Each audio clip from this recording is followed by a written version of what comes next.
Is this the end of the iPhone? And if so, what comes next? The founder of Native Voice shares his prediction on this episode of Startup Savant TLDL.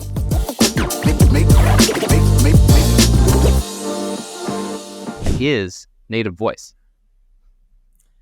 Yeah, so Native Voice, we're a software company, and we build conversational AIs and voice assistants, and we connect them to our software, which today is on over 1 million audio devices in the market.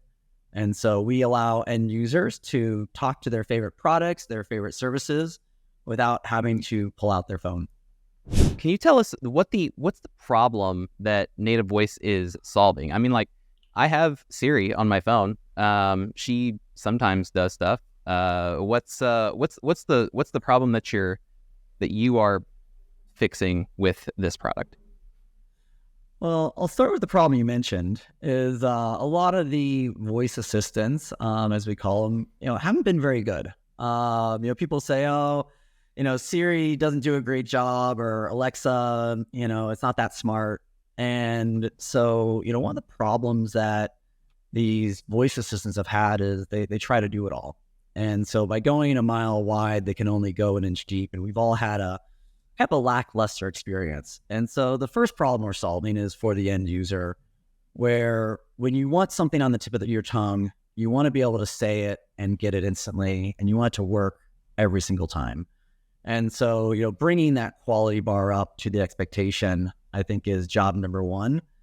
But if we, maybe kind of zoom out for a minute to the higher level, the bigger picture, I think that we're moving out of the smartphone era and into what a lot of people call the ambient computing era. And so I think we're going to look back at all of us looking down at our phones and photos of that and say, wow, that was a really strange time.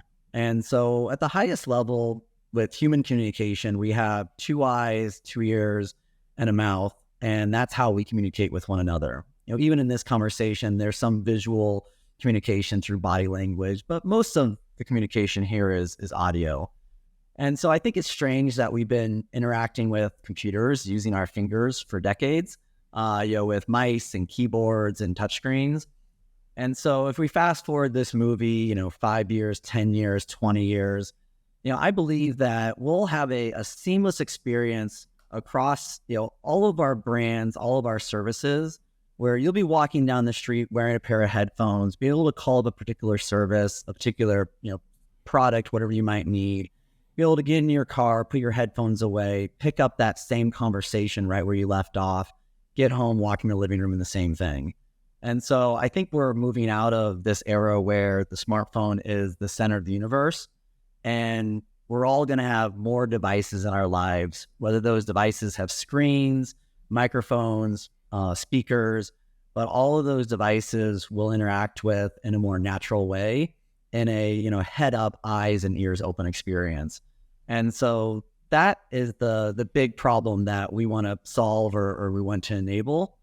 But we got to start with the small steps. And so we can kind of unpack that here in greater detail. But we want to be able to enable this future of computing, this ambient experience, so we're all untethered from this little window into our digital experience, and have our digital world combined with our physical world in a seamless, natural way where you don't even really notice it. It's there to serve you. You're not always having to be in it. Can you give us kind of a tidy definition of what ambient computing is? Ambient computing to me is the ability to interact with compute power throughout your day seamlessly on multiple devices.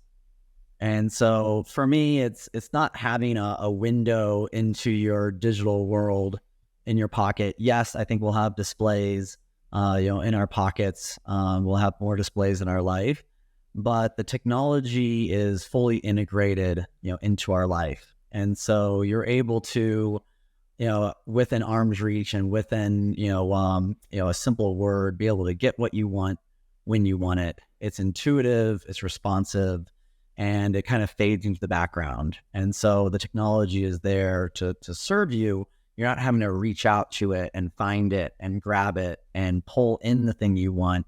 It's, simply available to you. And it's not calling for your attention it's there at your service. And so I think there's a shift in my mind when it comes to ambient computing is, yes, the availability, but also just the interaction that we have with that compute power. What do you think is going to replace the cell phone as our main interface with technology? And when do you think that this change is going to start happening? Oh, that's a hard question.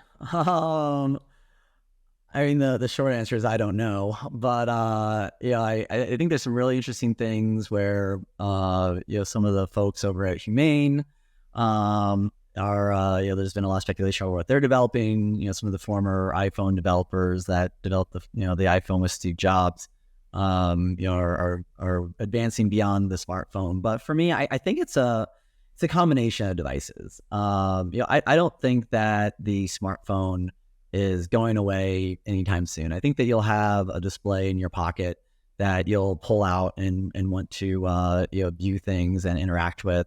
Maybe there's other ways to do that, but I think that you'll have interactions with more devices in your life.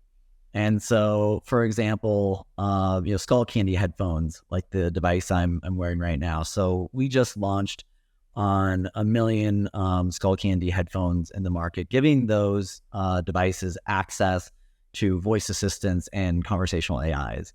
And so, in that experience, rather than pulling out your phone and pulling up your running app and find your running playlist, I think you're going to leave your phone in your pocket and say, hey, Strava, start my run. Hey, iHeart, play my workout playlist, and, you'll be off.